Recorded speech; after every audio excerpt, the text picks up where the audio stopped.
Hello friends, welcome to my channel happy life guru. ఇప్పుడు మనం శ్రీశైలంలోని Patalaganga ropeway మరియు బోటింగ్ దగ్గరికి వెళ్తున్నామండి. ఈ రోప్వే బోటింగ్ అనేవి కూడా రెండు దగ్గరే ఉంటాయి. ఇవి బస్టాండ్ నుంచి 1.5 కిలోమీటర్ దూరంలో ఉంటుంది. ఆటోలో మేము అక్కడ చేరుకోవడానికి 7-8 నిమిషాలు మాత్రమే పట్టింది ఫ్రెండ్స్. ఆటో అతను ఒక్కొక్కరికి 20 రూపాయలు ఛార్జ్ చేశాడండి. నాకు కూడా ఈ రోప్వే ఎక్కడం అనేది ఫస్ట్ టైం. నేను ఎప్పుడు కూడా ఎక్కడ ఈ రోప్వే అనేది నేను ఎక్కలేదు. చూద్దాం ఎలా ఉంటుంది అనేది. ఇటు వెళ్తే మనం పాతాళగంగకి మెట్ల మార్గం ద్వారా చేరుకోవచ్చు. పాతాళగంగ స్నానం కట్టాలని ఉంది కదా, అటు నుంచి మనం నేరుగా వెళ్తే అది మెట్ల మార్గం అండి. అటు నుంచి కిందకి దిగచ్చు. లేదంటే మనం కొంచెం ముందుకు వెళ్ళినట్లయితే అక్కడే రోప్వే ఉంటుంది. ఆ రోప్వే నుంచి మనం డైరెక్ట్గా పాతాళగంగ దగ్గరికి మరియు బోటింగ్కి చేరుకోవచ్చండి. ఇదో వచ్చేసాం మనం. రోప్వేకి ఎంట్రన్స్ చూస్తున్నాం కదా, ఇక్కడే మనం టికెట్ తీసుకోవాలండి. దీని టైమింగ్ వచ్చేసి ఉదయం 6 గంటల నుండి సాయంత్రం 6 గంటల వరకు ఈ రోప్వే అనేది తెరిచి ఉంటారు. ఇక్కడ పెద్దవాళ్ళకి 80 రూపాయలు మరియు పిల్లలకి 60 రూపాయలు తీసుకుంటారు. 3 సంవత్సరాల పిల్లలకైతే ఉచితంగానే పంపిస్తారండి. ఇది హాలు. ఎప్పుడైనా జనం ఎక్కువగా ఉంటే ఇక్కడ కూర్చొని క్యూ పద్ధతిలో మనల్ని లోపలికి పంపిస్తారండి. ఇక్కడ మన టికెట్లు చెక్ చేసి అవి మళ్ళీ మనకి తిరిగిస్తారు. వాటిని మనం జాగ్రత్తగా ఉంచుకొని రిటర్న్లో చూపించినట్లయితే మళ్ళీ మనల్ని ఫ్రీగా తీసుకొస్తారు. ఆ టికెట్ లేకపోతే మళ్ళీ కింద టికెట్ తీసుకోవాల్సి వస్తుంది. వచ్చేసామండి మనం రోప్వే దగ్గరికి. చూసారు కదా చక్రాలు ఎంత పెద్దగా ఉన్నాయో మిషన్స్. ఇక్కడ మొత్తం 2 దారులు ఉన్నాయండి. ఒకటి వెళ్ళడానికి ఒకటి రావడానికి 2 రోప్వేలు ఉన్నాయి. రెండు కూడా సేమ్ టైం రావడం పోవడం అనేది రెండు కూడా సేమ్ టైంలోనే స్టార్ట్ అవుతాయి ఫ్రెండ్స్.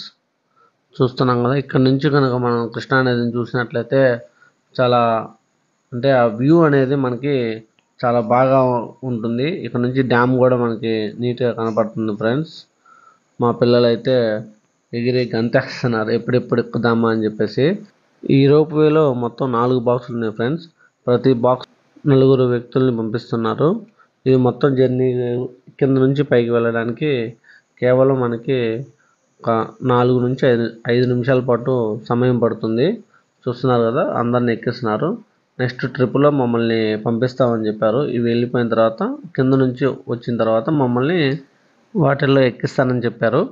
ఇక్కడ ఇంకో విషయం ఏంటంటే ఫ్రెండ్స్, ఇక్కడ శ్రీశైలంలో అక్క మహాదేవి గుహలు అని ప్రఖ్యాతిగాంచిన గుహలు ఉన్నాయి ఫ్రెండ్స్. వాటికి వెళ్ళాలంటే ఇక్కడ ఉదయాన్నే వచ్చి ఈ రోప్వే దగ్గర రిజర్వేషన్ చేయించుకుంటే 6ంటికి వచ్చి ఉదయాన్నే 6ంటికి వచ్చి చేయించుకున్నట్లయితే 8ంటికి మనల్ని అక్క మహాదేవి గుహలు తీసుకెళ్తారు. రోజుకు 2 ట్రిప్పులు మాత్రమే ఉంటాయంట. ఎవరైనా వెళ్ళే వాళ్ళు ఇంట్రెస్ట్ కలిగిన వాళ్ళైతే శ్రీశైలం వచ్చిన వెంటనే ఉదయాన్నే 6ంటికల్లా ఈ రోప్వే దగ్గరకు వచ్చి రిజర్వేషన్ చేయించుకోండి ఫ్రెండ్స్. లేకపోతే అక్కడికి వెళ్ళడానికి టైం కుదరదు. అండ్ ఫైనల్లీ మేము ఎక్కేసాం ఫ్రెండ్స్. ఇప్పుడే ఎక్కాము, బయలుదేరుతుంది మా. ఏముంది భయపడటానికి. చూశారు కదా మా పిల్లలు. ఈ వీడియో మీకు నచ్చినట్లయితే లైక్ చేయండి, అలాగే షేర్ చేయండి ఫ్రెండ్స్. ఈ ఛానల్ కనుక మీరు కొత్తగా చూస్తున్నట్లయితే సబ్స్క్రైబ్ చేయండి, మర్చిపోకండి.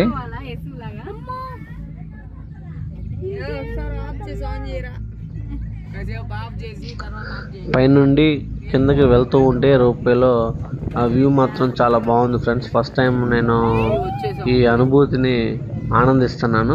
చాలా బాగుంది. ఇక్కడ ఈ స్తంభం దగ్గరకు వచ్చినప్పుడు మాత్రం కొంచెం పిల్లలు భయపడినట్టున్నారు. ఆ తర్వాత ఇక్కడ నుంచి దిగేసి మనం 3 నిమిషాల కింద దిగేసాం ఫ్రెండ్స్. కిందకి దిగిన వెంటనే ఈ రోడ్డు ఉంటుంది. ఈ రోడ్డు మీద మనం నేరుగా కనుక వెళ్ళినట్లయితే పాతాళగంగ చేరుకోవచ్చు ఫ్రెండ్. అక్కడ భక్తులు స్నానం చేస్తూ ఉంటారు. మాకు సమయం లేకపోవడం వల్ల మేము స్నానం చేయలేకపోయాము కృష్ణానదిలో. ఈ మాకు కనపడే బిల్డింగ్ ఉంది కదా, అక్కడికి వెళ్ళేసి మనం బోటింగ్కి టికెట్ తీసుకోవాలని చెప్పారు. అక్కడికి వెళ్ళేసి మనం ఇప్పుడు టికెట్ తీసుకుందాం. ఇక్కడ టికెట్ తీసుకొని నేరుగా కిందకి వెళ్ళి స్నానాలు చేసేసి అక్కడ కూడా మనకి బోటింగ్ ఎక్కడానికి ఒక పాయింట్ ఉంటుంది ఫ్రెండ్స్. మేము కిందకి వెళ్ళకుండా ఈ బిల్డింగ్ పక్కనే రైట్ సైడ్లో మనకి మళ్ళీ ఇక్కడ కూడా ఒక పాయింట్ ఉంటుంది. ఇక్కడ టికెట్ వచ్చేసి సేమ్ పెద్దలకి 80 రూపాయలు, పిల్లలకు వచ్చేసి 60 రూపాయలు ఫ్రెండ్స్. ఇది కూడా టైమింగ్ సాయంత్రం 5 వరకు మాత్రమే ఉంటుంది. కాబట్టి మీరు ఎప్పుడైనా సరే శ్రీశైలం వస్తే ఒక్కసారి ఈ కృష్ణానదిలో బోటింగ్ ఎక్స్పీరియన్స్ని పొందండి ఫ్రెండ్స్. ఎలా ఉంటుందో కామెంట్ చేయండి. ఈ బిల్డింగ్ రైట్ సైడ్ నుంచి 10 అడుగులు వచ్చినట్లయితే ఇక్కడ మనకి కిందకి వెళ్ళడానికి మెట్ల మార్గం ఉంటుంది. ఈ మెట్ల మార్గం అనేది చాలా పాతదిలాగా ఉంది ఫ్రెండ్స్. ఇక్కడ అంతా కూడా కొండరాళ్ళు, బండరాళ్ళతో తయారు చేశారు. ఏమాత్రం అజాగ్రత్తగా ఉన్నా మనం కింద పడే అవకాశాలు ఎక్కువగా ఉన్నాయి. కాబట్టి చూసుకొని జాగ్రత్తగా నడవాలి. పెద్దలైతే ఇంకా జాగ్రత్తగా నడవాలి. ఇక్కడ చూస్తున్నారు కదా, చూడండి రోడ్డు ఎంత గతుకులుగా జారుడు బల్లలాగా ఉందో. అవి మనకి కనిపిస్తున్నాయి ఫ్రెండ్స్, బోట్స్. చిన్నగా ఇప్పుడు మనం నడుచుకుంటే బోట్స్ దగ్గరికి వెళ్ళాలి. మధ్యలో పడకుండా ఒక తాడు కట్టడం కూడా జరిగింది ఫ్రెండ్స్. ఎవరైనా పెద్దలు ఉంటే ఆ తాడు పట్టుకొని జాగ్రత్తగా నడవండి. ఈ దారి మాత్రం కొంచెం కష్టంగానే ఉందండి. ఏ మాత్రం అజాగ్రత్తగా ఉన్నా కానీ కింద పడతాము. కాబట్టి జాగ్రత్తగా వెళ్ళండి ఫ్రెండ్స్. చూస్తున్నారు కదా రోడ్డు ఎంత జారుడుగా ఉందో. బండలు కూడా చాలా పాతకాలం నాటివి.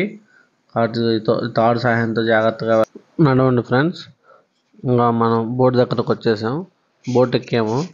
ఇంకా కొన్ని సీట్లు ఫిల్అప్ కాకపోవడంతో కొంచెంసేపు వెయిట్ చేసాం ఫ్రెండ్స్. అక్కడ అందరూ వచ్చిన తర్వాత బోట్ స్టార్ట్ అవుతుందని చెప్పి నేను ఇంతకుముందు ఎప్పుడు కూడా ఈ బోటింగ్ అనుభవం లేకపోవడం వల్ల నాకు కొత్తగా ఉంది ఫ్రెండ్స్. చూద్దాము ఎలా ఉంటుందో అనేది. మా పిల్లలకైతే వాళ్ళ సంతోషానికి మనం చెప్పలేము. వాళ్ళు అంత సంతోషంగా ఉన్నారు. వాళ్ళకి కూడా కొత్తగా ఉంది ఇది. మా బోటింగ్ స్టార్ట్ అవుతుంది ఫ్రెండ్స్. ఇది అతనే మా డ్రైవరు స్టార్ట్ చేస్తున్నారు. మొత్తం ఈ బోటింగ్ ప్రయాణం కూడా మొత్తం ఒక 20 నిమిషాలు ఉంటుందని చెప్పారు ఫ్రెండ్స్. మనల్ని డ్యామ్కి దగ్గరగా తీసుకుని వెళ్ళి అక్కడ ఈ డ్యామ్ గురించి వివరాలు చెప్పి మళ్ళీ రిటర్న్ తీసుకొని వస్తారు ఒక 20 మినిట్స్లో. సో బయలుదేరుతుంది మన బోట్. ఇక్కడ లైఫ్ జాకెట్లు కూడా ఉంచారు ఫ్రెండ్స్. చూస్తున్నాం కదా, అందరికీ ఏదైనా ప్రమాదం జరిగినప్పుడు లైఫ్ జాకెట్లు వాడడానికి. వ్యూ మాత్రం సూపర్గా ఉంది. చిన్నగా ప్రయాణం చేస్తూ ఉంటే చాలా బాగుంది ఫ్రెండ్స్.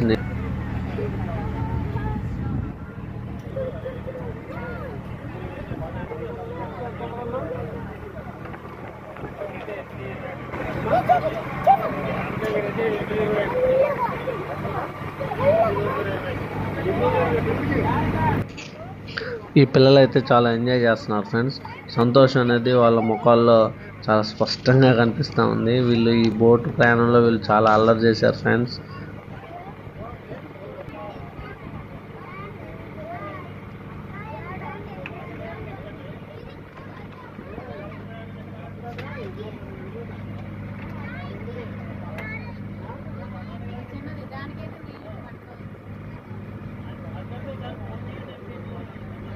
మనకి ఇక్కడ ఈ వీడియోలో ఇంకొక పడవ కనిపిస్తుంది కదా ఫ్రెండ్స్. మేము ఆ పడవ ఎందుకు ఎక్కలేకపోయామా అని బాధపడ్డాం. ఎందుకంటే ఆ పడవ చాలా చిన్నదిగా ఉండి మనం చేతులతోటి నీళ్ళను కూడా తాకే అవకాశం ఉంది ఫ్రెండ్స్. ఎవరైనా సరే ఈసారి వెళ్ళినట్లయితే పాతాళ గంగ దగ్గరికి వెళ్ళేసి మునిగి అక్కడ బోట్ ఎక్కండి ఫ్రెండ్స్. అది ఇంకా చాలా బాగున్నట్టుంది. ఇదైతే మనం ఓన్లీ కూర్చుని ప్రయాణించవచ్చు. కానీ దాంట్లో అయితే మనం ఆ నీళ్ళని తాకుతా కూడా మంచి ఎక్స్పీరియన్స్ పొందొచ్చు ఫ్రెండ్స్. హాయ్ ఫ్రెండ్స్, వీడియో నచ్చినట్లయితే లైక్ చేయండి, అలాగే షేర్ చేయండి ఫ్రెండ్స్. మీరు ఈ ఛానల్ని కొత్తగా కనుక చూస్తున్నట్లయితే సబ్స్క్రైబ్ చేయండి ఫ్రెండ్స్. చూస్తున్నారు కదా, చుట్టుపక్కల మొత్తం నీళ్ళే ఉన్నాయి. ఇవి కొంచెం వర్షాలు పడకపోవడం వల్ల కూడా కొంచెం ఇంకా తక్కువగా ఉన్నాయని చెప్పాడు ఫ్రెండ్స్ గైడు.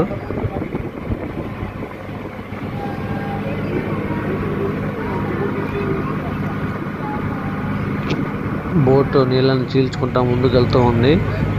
బోట్లో ఉన్నటువంటి ప్రయాణికులు ఎవరు పనిలో వాళ్ళు ఉన్నారు ఫ్రెండ్స్. సెల్ఫీలు తీసుకుంటున్నారు, కొంతమంది కబుర్లు చెప్పుకున్నారు, కొంతమంది వ్యూని ఎంజాయ్ చేస్తూ ఉన్నారు. నాకు కూడా ఈ వాతావరణం చాలా కొత్తగా అనిపిస్తుంది. చూస్తున్నాం కదా ఫ్రెండ్స్, డ్యామ్ దగ్గరికి వెళ్తున్నాము.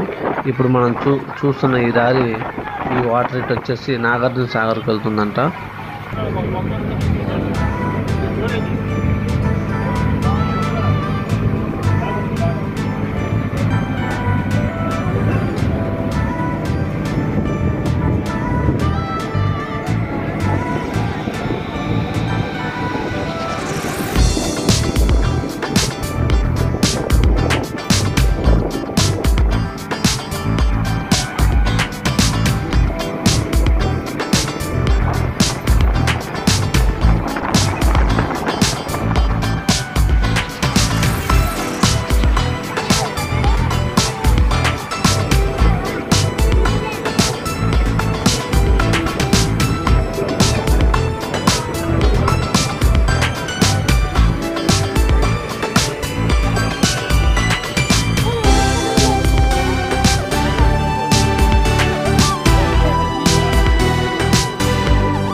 బ్యాక్ సైడ్ ఉన్నాం. ఇక్కడ ఓపెన్ చేస్తే నాగర్ సాగర్, ఇది చింతల, విజయవాడ ప్రకాశం బ్యారేజ్, లాస్ట్ బ్యాక్ గంగా మంగళగల్ సముద్రం కలిసింది. చివరిగా ఎక్కడ కలిసింది అంటే కృష్ణా జిల్లా హంసదేవుని కోసం సాగర్ సమయం. ముఖ్యంగా రివర్కి opposite morning time Sri Attamadevi caves. Attamadevi గుహలను కర్ణాటక ఆడపడుతుంది. దాదాపు 800 years బ్యాక్ ఆ తల్లి శరీరం పెళ్లి చేసుకోవాలని చెప్పి ఆ కేవ్స్ లోపల కొంతకాలం తపస్సు చేశారు అట్టమాదేవి. ఆమె తపస్సు ఫలితంగా లోపల పార్వతీ పరమేశ్వరుడు లింగాకారంలో దర్శనమిచ్చారు. మనం అందరం కూడా శివలింగం దర్శనం కోసం వెళ్తున్నాం. శ్రీశైల జ్యోతిర్లింగానికి 1000 రూపాయలు అభిషేకాలు చేసుకుంటాం. ఆ కేవ్స్ లోపల ఉన్న శివలింగాన్ని ప్రత్యేకంగా ఎవరు అభిషేకం చేయరు. ఎందుకంటే నిత్యం కూడా డ్రాప్ వాటర్ పెడుతుంది శివలింగం మీద. 365 రోజులు కంటిన్యూగా పడుతూ ఉంటుంది. ఎక్కడ main temple back side Srisailam టెంపుల్లో మండపంలో పెద్ద నందీశ్వరుడు చూశారు. ఆ నందీశ్వరుడిని శనగలపసమ్మ అంటారు. సేమ్ అలాంటి నందీశ్వరుడు నీటి అడుగు ప్రాంతం ఉన్నారు. ఈ నందీశ్వరుడిని ఊపి బసవమ్మ, ఉప్పిలి బసవమ్మ అని పిలుస్తారు.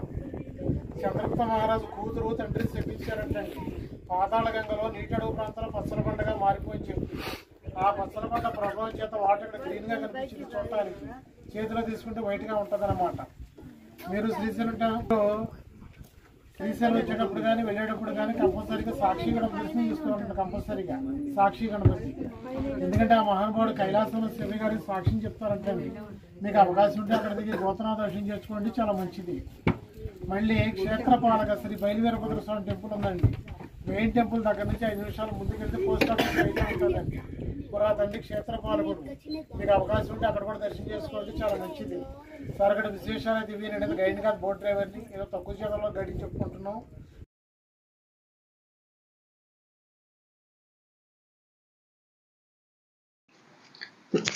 చాలా చక్కగా చెప్పాడు కదా ఫ్రెండ్స్, ఈ కృష్ణా నది గురించి, ఇక శ్రీశైలం యొక్క ప్రాముఖ్యత గురించి కూడా. ఆ తర్వాత అది అయిపోయిన తర్వాత అందరిని కృష్ణా నది నీళ్ళు తీసుకొచ్చి అందరి మీద చల్లారు ఆయన. ఇంతటితోటి ఈ ప్రయాణం అయిపోయింది. మళ్ళీ రిటర్న్ తీసుకెళ్తున్నారు ఫ్రెండ్స్ మమ్మల్ని. అయితే నేనైతే చాలా బాగా ఎంజాయ్ చేశాను ఫ్రెండ్స్. మీరు కూడా ఎప్పుడైనా సరే శ్రీశైలం వస్తే ఈ బోటింగ్ని ఖచ్చితంగా ఎంజాయ్ చేయండి. ఇప్పుడు మనం చూస్తున్నాం కదా, అదే పాతాళగంగ పాయింట్. అక్కడ కూడా మనకి బోట్స్ ఉంటాయి, అక్కడ కూడా మనం ఎక్కచ్చు. Thank you friends, thank you very much. Like, share.